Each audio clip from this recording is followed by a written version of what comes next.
Welcome to Gold Derby's Q&A panel on the making of Poker Face. Today, I'm delighted to introduce some of the artisans working behind the scenes to bring the show to life. Please join me in welcoming costume designer Trayce Gigi Field, production designer Judy Rhee, makeup department head Amy L. Forsythe, and hair department head Marcel Dagenais. Hello, everybody. Welcome. Hello. Hello. We get Thanks to for talk having about us.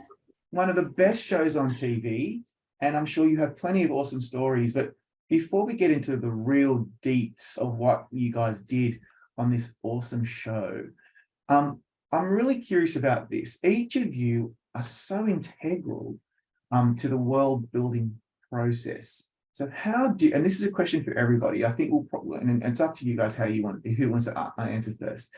How do you typically work with other departments, like the people on this panel, to ensure that you're all serving the story and elevating your actors' performances in the best possible way? Who would like to go first? Well, we all hate each other, so there's that. Yeah. I mean, I'm happy to go first. I think mostly like we all really like each other, so I think that really comes through on screen.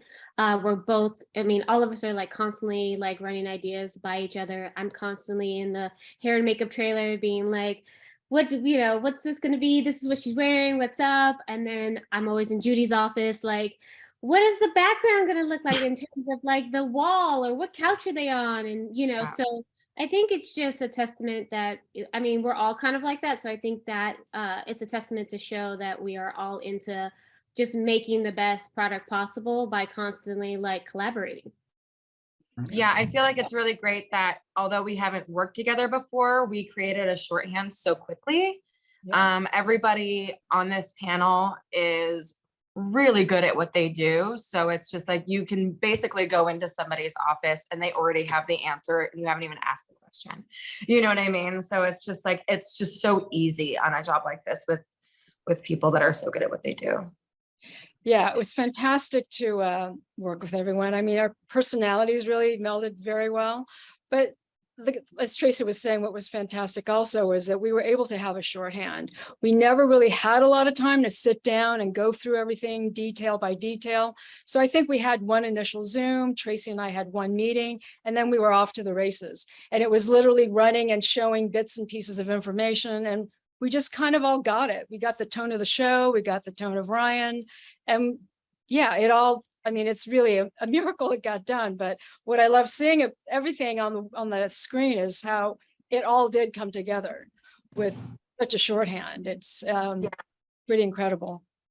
Yeah, and like because we didn't have any time in between episodes, Marcel and I really relied on Judy and Trayce to show us what the tone was going to be, because they're at those meetings, they're able to be at those scouts and stuff. And so I'm like, okay, what is this world like? What are we diving into? And then I can build from there, because sometimes the cast wasn't cast until the last minute.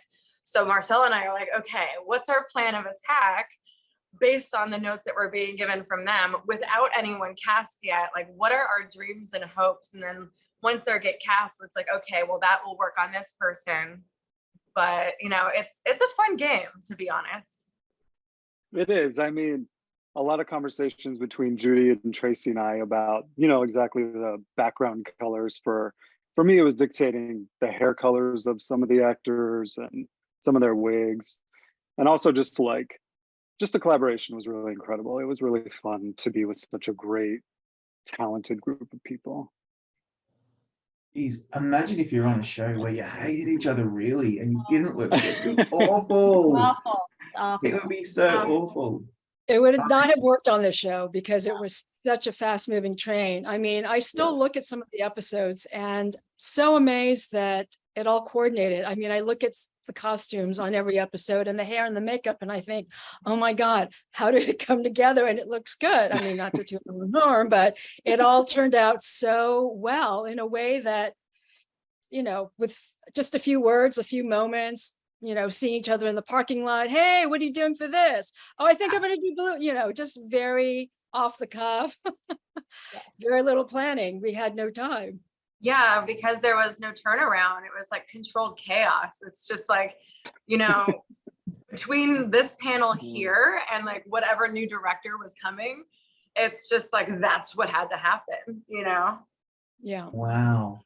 That is very interesting to me. And let's be honest, you did 10 little films here, not even little, 10 films. That's what this show is, because every episode is so different. And we're going to dive in more into that element of the show a little later. But Trayce, I'm curious, what do you point to as really the primary challenges with designing on a contemporary series as opposed to period? Is it more difficult to be more nuanced about the character's state of mind or their background?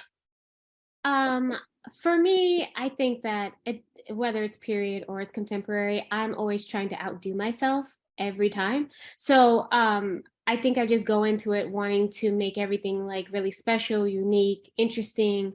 Contemporary in the way like I think is a little bit more challenging because you're trying to keep it fresh, you're trying to keep it new. What I like to do is I'm a big mix of high and low, like higher brands, lower brands. I'm also really into like mixing in vintage pieces because I think that definitely keeps things interesting. I also like to look for small runs of businesses that are like up and coming. I love like smaller brands just because it's really cool to like obviously highlight them, but also like it's things people haven't really seen yet. For Natasha's character, Charlie Kao, I used Classic Rockateur and another brand called Stone Immaculate that aren't like, brands that are seen all the time. And so people were really interested in knowing where I got those pieces from. And in terms of this show in general, like I grew up on Columbo. I watched Columbo with my grandmother, and just tapping into that, like the murder mystery field. I was like Feel, everybody. I just remember being a kid and being like, oh, that's the bad guy, that's the sinister, like evil person.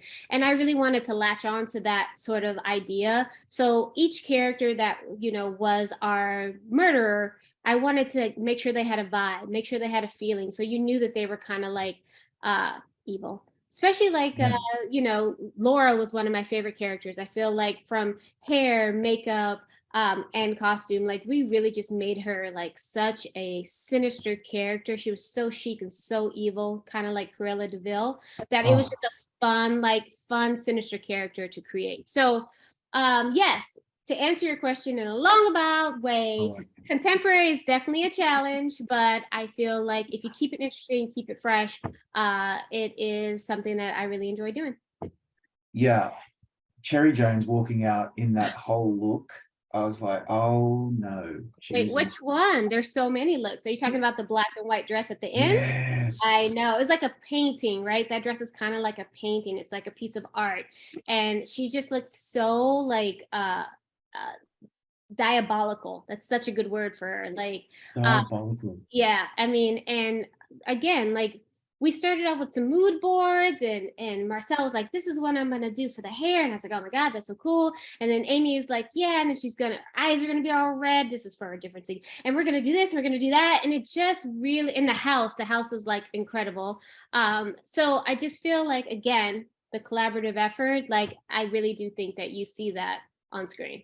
And thank goodness for these folks on this panel. I can imagine. Marcel, speaking of, Cherry, the Orpheus Syndrome, episode 8, it presented so many great opportunities. Nick Nolte's playing, this old special effects artist, and you've got Cherry Jones coming out with that amazing hair. It was just like, it just almost didn't move, which is very much in keeping with the character she's playing. It's so important that, hair and makeup match what the character's doing. So talk me through your highlight from episode 8. Was it Cherry Jones? I mean, first of all, Cherry Jones is an incredible actress to work with. She's the sweetest, coolest person I think I've met in a long time working in the industry. But yeah, I mean, her whole look was just such like a chic little package, and it was pretty awesome. Just even last looks, I was going in with a toothbrush to make sure like not one flyaway was out of place, So but yeah, just in general, I mean, Natasha and I, we had definitely hashed out exactly what the character's hair, what she wanted, what Sherry wanted, and what I wanted, and we kind of made this perfect little Cruella de Vil character. And always the challenge for me with gray hair in particular is that it always looks very synthetic and shiny. So I was pretty proud of the fact that it looked pretty natural for that wig. I thought it turned out pretty good. Yeah, I can't believe it was a wig, to be honest. I thought it was just her hair. It did look very natural. So that's a huge, I guess, compliment to you and your team. Thank you. Yeah, and it's such a great episode. And I was just thinking as well, thinking about what Tracey was just saying, but Judy, you know, your team, you and your team, you know, you were tasked with creating these distinct new worlds for each episode. Like, there's really no two ways about it, because Charlie Cale's on the run, and so you have to create this new town every time. So when you first sign on for this job, what do you think? What's going through your mind? Like, how do you overcome such a huge task? That's a lot. I was going to call my agent and say, what were you thinking? No, I'm just kidding. I love the idea initially. I thought it was fantastic, the idea that you could do all these different worlds, and then it's, you know, the reality sets in of the 10-day schedule. So I knew after the first two, which we had sufficient prep, because we did those back to back. After that, it was just an all-out sprint. But in terms of the worlds that we created, you know, we knew that all those geographical areas that she was going to stop in were going to feel timeless, because they're sort of places that were left behind by, you know, mainstream society. So whether it's the Texas barbecue or the convenience store in the middle of New Mexico, it had to feel timeless. And so, you know, when we initially had all our conversations, Amy, Tracey, and Marcel, we did talk about the whole arc of it feeling timeless, even though it is present day. So you know that it's present day, as Tracey was saying, because the sort of outer palette, right, is present day, but then all the other bits and pieces in the background. And, you know, it's similar to when you meet people, sometimes they are stuck in time in their own way.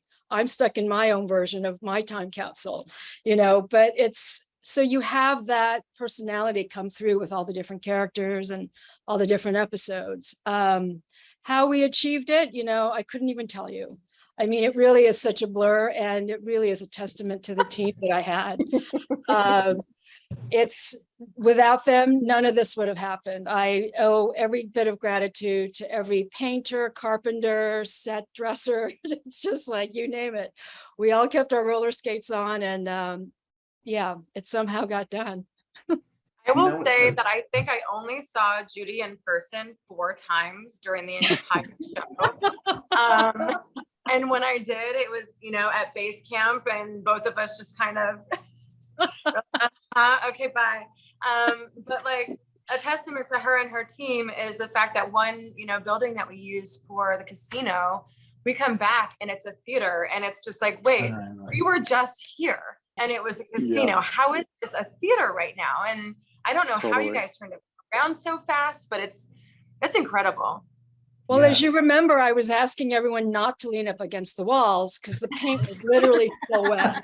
I'm not even exaggerating. I think at one point told Brian, oh, be careful with that door, it's still wet. Oh my God. You know, it's so interesting, Judy. I was thinking about what you were saying, and I remember looking at a photo of the town where I live and grew up in, and a photo from the 60s. And I was thinking, oh, that looks like a lot of towns that are outside the city. It's so true that there's a lot of large swathe of the country that feels like it has been a bit left behind and hasn't been touched up or refurbished for many, many, many, many years. Is that something that you have to constantly keep in mind? Do you have to strip things back to make it look older or a bit more dilapidated, or is it already kind of like that?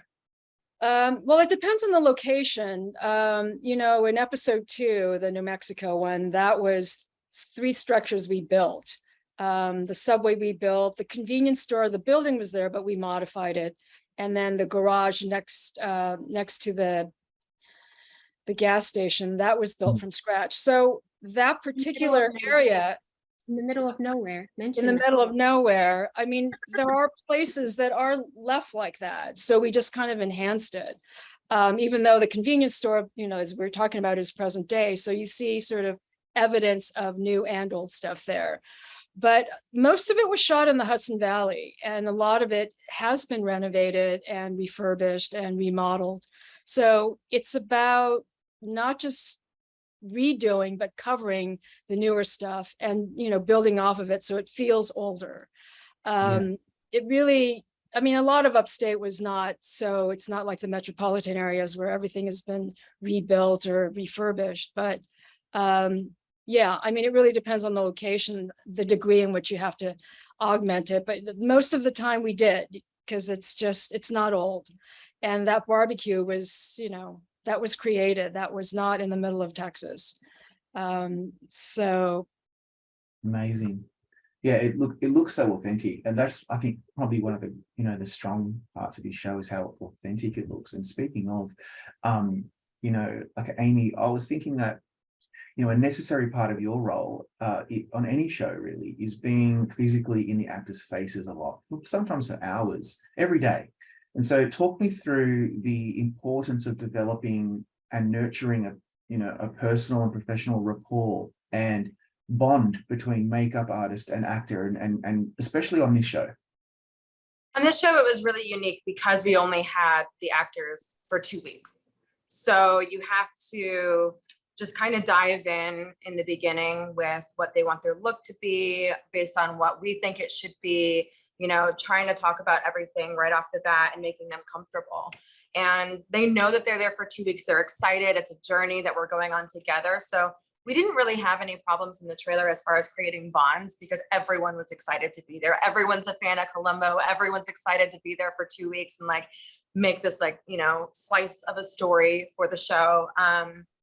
So that wasn't really an issue ever. You know, everyone kind of trusted everybody. We had a lot of fun with it, but like Judy was saying, there's a timeless element to the show that we're trying to create. And so any overly modern things we tried to infuse with like a 60s or 70s kind of vibe so that it could still pull from those old Columbo, you know, episodes, but also seem a little bit more, I guess, approachable in today's day. So, so yeah, people could relate to it a little bit more contemporary wise, but it's still not tethered to a specific era.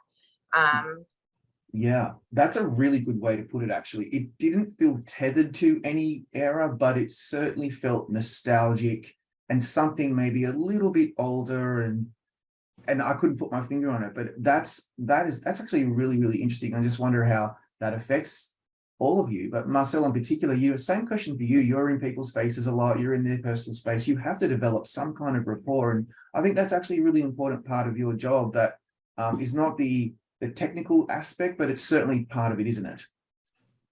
I think so, definitely. I mean, there's a lot of trust that's being put into myself and my team's hands because we're essentially changing how the actor looks, and they're hoping that they look good and comfortable so that they can go out and do what they have to do. So yeah, I think it's a really fun experience just to meet all these new actors, and it's such a quick moment, like Amy mentioned. So it's fleeting, it's fun, and then they're gone and we move on to the next one, you know?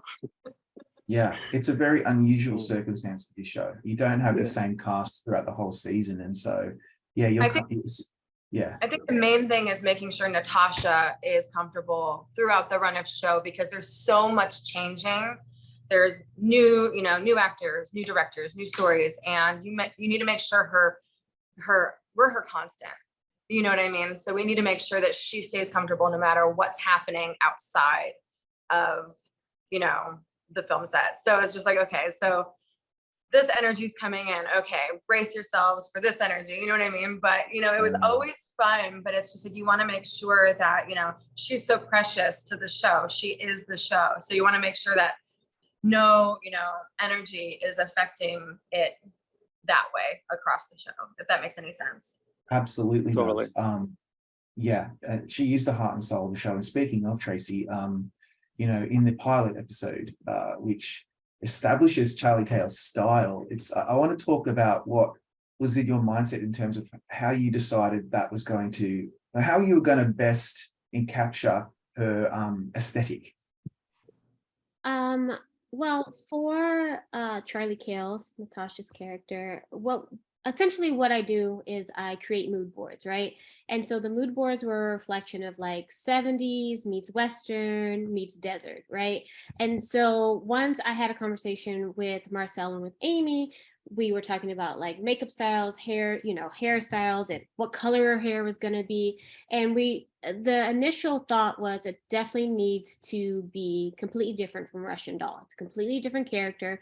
And we wanted people to see Charlie Cale's Charlie Cale, no connection to Nadia, right? So so that was like one of the first things. And then I created these mood boards. I wanted the palette to be completely different. Russian Doll is very dark, very black in terms of costume colors. And so now Natasha's wearing like these 70s colors, like browns and rust and like these golds. And that's the starting point. And then I sold that to Natasha and to Ryan. Everybody was on board. And then, a bunch of fittings, and then poof, there you are. But the way we kind of like decided what she was wearing in the pilot particularly was, okay, so there's like the Lebowski sweater, right? She needed to be shuffling around. And then my assistant actually found these really great boots that randomly just on the internet, that she's just slouching around and outside and just cracks her beer. So that established this character as somebody who like is a little not put together, right? So she has clothes like in her trailer, she has clothes in her car, she's just kind of like all over the place in that way. She wears t-shirts, she wears jeans, there's a beautiful leather jacket, which of course I'm a big person that has to have like a backstory. So the backstory of that YSL jacket is that when she was grifting, she had some money, so then she bought like a couple of good pieces, and that was one of the good pieces. Because I'm really grounded in reality. I'm really grounded in like making things authentic, right? And so is Natasha, right? We wanted it to feel like Charlie's a real person. And some of the other pieces were like just things she got at like a thrift store or whatever. As you can tell throughout the whole season, she wears the same boots, she wears the same jeans. She's like repetitive. It's not like she's in a brand new outfit every time. And as far as like her hat and her jacket and her glasses and those we were just thinking like along the way, she stopped at gas stations and maybe she picks up some sunglasses for $2 and that hat for like $5 or whatever. Excuse me. So I think initially for the pilot, we just wanted to establish the fact that she is effortlessly cool, because she just is. That's just part of her innate. That's Natasha herself, but that's also like this character as well. So I think that comes through. And it was kind of like a thing where she doesn't try hard, it's just who she is. And I think that's just like the effortless cool just kind of like comes out. And Natasha knows how to wear clothes really well, so I think that's also helpful. Yeah. So yeah, there you go. Yeah, effortlessly cool. That's perfect, because everybody kind of has their uniform that, your favorite pieces that you wear every day. I certainly do. All I ever wear is black t-shirts and jeans. And I'm like a really daggy It's kind of like your armor, right? It's kind of That's right. It gives you the feeling of you, and that's like what we were trying to establish for Charlie. And again, it was like everyone mentioned, it's kind of like a throwback, right? Like everything in the show is kind of like a throwback.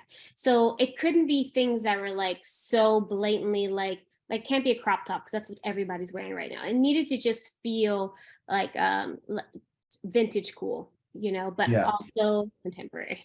Yes. Yeah, it's such a really fine balance. Okay, so then Judy, you go from gaudy Nevada casino to truck stop to barbecue to retirement home, and then eventually we get to the Orpheus syndrome, and you are then tasked with, we're now doing a special effects workshop.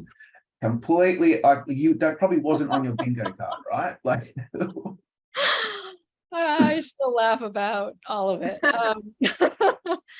Yes, so that script, when we read the outline, after reading, it's 30 plus years of a workshop with someone who's, model maker, stop motion animator. I just thought, okay, we needed to start on this last week.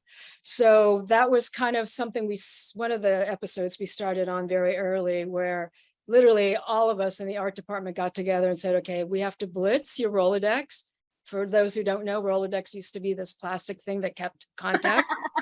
I used to have a Rolodex. Yes. that, everyone had to reach out and start sourcing to either buy, rent, steal, anything that we could get our hands on. But at the same time, we had to sort of then be selective about what was going to go in to literally fill the barn with the quantity we needed. And it took us weeks. That was something that we worked on continuously from episode 1. And I think it worked out. And, we also had such a great scenic team who made a lot of those pieces. And because Arthur's character, who's loosely based on Phil Tippett, it needed to have that history of analog to now, which is, he's now a visual effects person. So not Arthur, but Phil Tippett. So to have that whole line of history that was the biggest challenge of Arthur's Barn, was to get the quantity of stuff that looked and felt right and authentic. It couldn't just be a barn filled with junk. No. So there was a kind of a logic to the madness there, but I think in the end it worked out really well. Yeah. I like the juxtaposition of his barn, and then you've got the character played by Cherry Jones. Her beautiful house is so sleek and modern, and then of course you've got that old film, I've forgotten the name of it, Dragonfish or something, where that was really retro. So you've got 3 different looks kind of all in turmoil with each other during the episode. Was that something that you were very conscious of, to really make those spaces look very different? Yeah, that was a conscious choice based on the story and the script, because LAM is, once again, slightly different, but also loosely based on ILM, Electric Light and Magic, which is, well established. Everyone knows who they are. And they started off as this humble, small company, a group of guys, and where they are now is a whole other thing. So the location we were looking for, we've been looking once again for weeks for that one. We started that one really early, and it couldn't just be an office complex, which is what we kept finding upstate. And, we didn't really want to travel beyond an hour. So when one of the location scouts found this abandoned IMP building, we thought, oh my God, this is it. Like, you couldn't really ask for anything better. So that also then would reflect, the stature of the company, which is this big established artistic group that has, found a certain level of global acceptance and recognition. And that was to also kind of contrast Arthur's Barn, which is this old, rickety, well-worn, no straight edge anywhere, to Cherry Jones's place, Laura's place, as well as LAM. So all those 3 places had a kind of a different look, but it worked out well. Another miracle.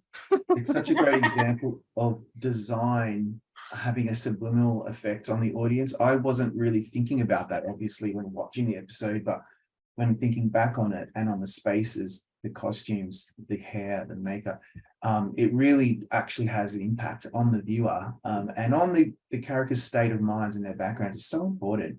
If we rewind a bit, Amy, and we think about episode 5, you are tasked with creating the makeup for these 2 lovely older ladies in the retirement community, Esapetha Murkison, Judith Light. What were you going for in their looks? Because they were just so lovely to deal with, weren't they? Oh, dream team right there. Those 2 were inseparable. It was amazing. Designing their looks was, I think that was like our halfway point in the show. So like the rest of us already caught our stride. But we do have flashbacks of these 2. So I wanted to pull their 70s looks into today's day. So they're these older best friends. They were in the clinic together, but now they're out, but they kind of took on their old fashioned senses a little bit. So, you find out what their environment is, and you see all the plants and all the tchotchkes everywhere, and, the environment in which they live. And then you find out what they're wearing, and, you have conversations with Marcel, and it's just like, oh, this is all actually happening so well together. It's like, oh, the things that I had envisioned for them are just fitting in like a perfect puzzle piece. So, the 2 actresses were incredible. They were just like, what do you want to do? I don't care. Let's play, And so we played with Judith and her like hollowing out her eyes a little bit and giving her some liner. And then that deconstructs when she kind of goes on her rampage against Charlie at the end. So she just looks like this maniacal mess. And it's just like, oh, okay, there you were the whole time. You know what I mean?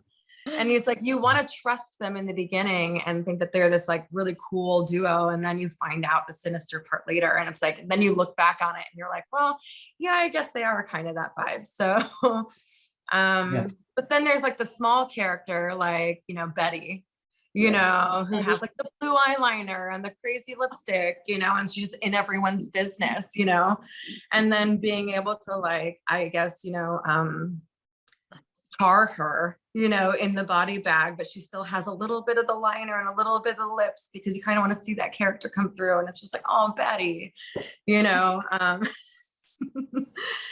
With Marcel, obviously a lot of that you have to do with as well. And I don't want to be rude, but how do you go about uglifying the actors? Because like Judith Light's hair is not a look that I want to see again on her.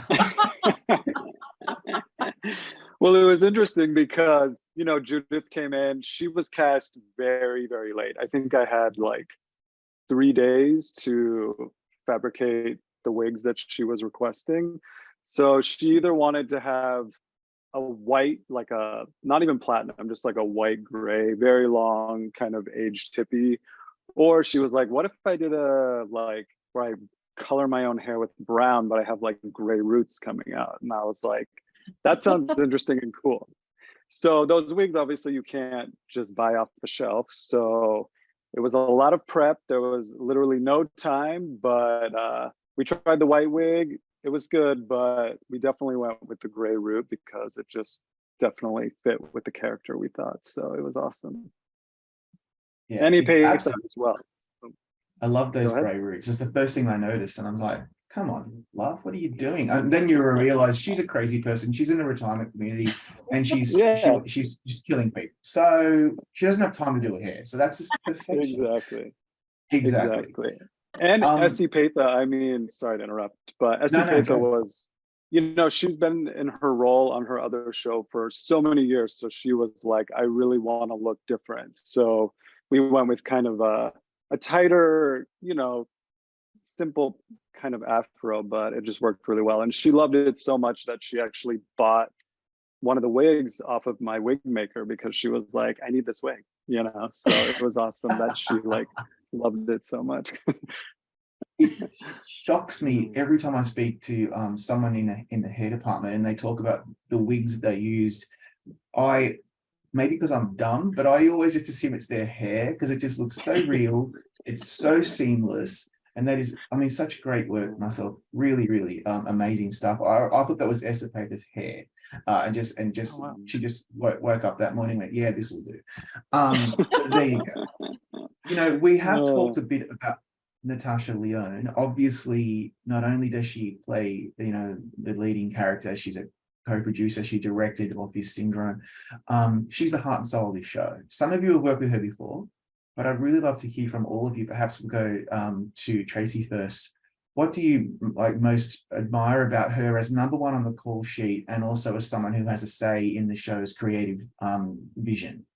Well, my story with Natasha is right out of COVID, as we were coming out of COVID, she was directing a Netflix special. And I met for the special and it was like within 2 minutes, she was like, I love you. Actually, I had the shirt on that I think about it. She was like, I love you. Even if you don't do this job, like we're going to have to work together at some point. And I think that kind of just sums up who Natasha is. Like instantly, she's like, all right, I get you. I like you. You'll be somebody I could collaborate with. Done. And so we kind of just had that rapport and then cut to doing Poker Face. Same sort of thing. It was like, okay, well, what do you think? Do you like this? You like this? You don't like this? Okay, let's move on. She is extremely intelligent. She's extremely prepared. She knows what's happening. She knows when it's happening. And so working with somebody like that, like only makes you rise to the occasion even more. I mean, I'm already like I said, I'm already like an overachiever and working with Natasha just kind of pushes me like even farther. So I think it's like a really good mix in terms of like, I'm there for her. I'm there to make it happen and whatever it takes, that's what we do. So, yeah. Okay. Yeah. Who else would like to have a go? How about you, Judy?